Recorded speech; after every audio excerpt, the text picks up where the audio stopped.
नमस्कार दोस्तों, स्वागत है आपका हमारे चैनल न्यूज मार्केट्स 24 में। आज हम एथनॉल उत्पादन में मक्का और टूटे चावल का बढ़ता योगदान से जुड़ी बड़ी खबर के बारे में बताएंगे।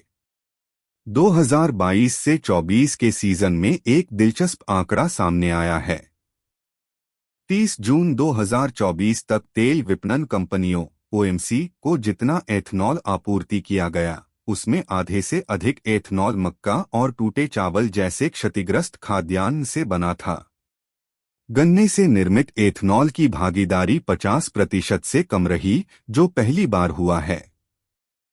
पिछले वर्षों की तुलना में यह बड़ा बदलाव है। 2023 से 24 के मार्केटिंग सीजन में योगदान का समीकरण बदलने के दो प्रमुख कारण हैं।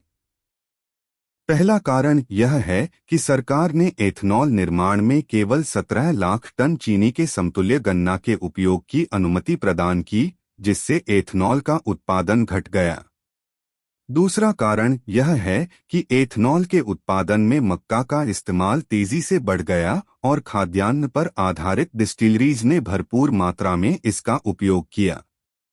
एथनॉल निर्माण में मक्का का उपयोग बढ़ने से मक्का की कीमतों में तेजी और मजबूती का माहौल बना हुआ है। पहले कुल घरेलू उत्पादन के 60% मक्का का उपयोग पोल्ट्री फीड और पशु आहार निर्माण उद्योग द्वारा तथा करीब 70 से 72 लाख टन का इस्तेमाल स्टार्च निर्माण उद्योग द्वारा किया जाता था। इसके अलावा प्रत्यक्ष खाद्य उद्देश्य और निर्यात उद्देश्य में भी मक्का की खपत होती थी। लेकिन अब एथनॉल निर्माण उद्योग ने इसमें धमाकेदार प्रवेश किया है, जिससे मक्का का भाव आगे भी ऊंचा और तेज रह सकता है। गन्ने से एथनॉल उत्पादन में कमी आने के पीछे सरकार की नीतियों का भी बड़ा हाथ है। सरकार ने गन्ना आधारित एथनॉल के उत्पादन में सीमित मात्रा में ही अनुमति दी है। इससे गन्ना आधारित एथनॉल का उत्पादन स्वाभाविक रूप से घट गया है।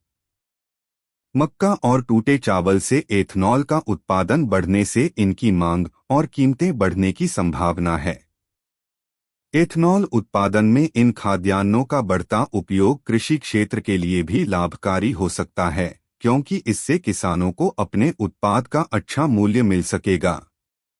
एथनॉल उत्पादन में मक्का और खाद्यान्न का योगदान बढ़ने से एथनॉल उद्योग में एक नई दिशा की शुरुआत हो चुकी है।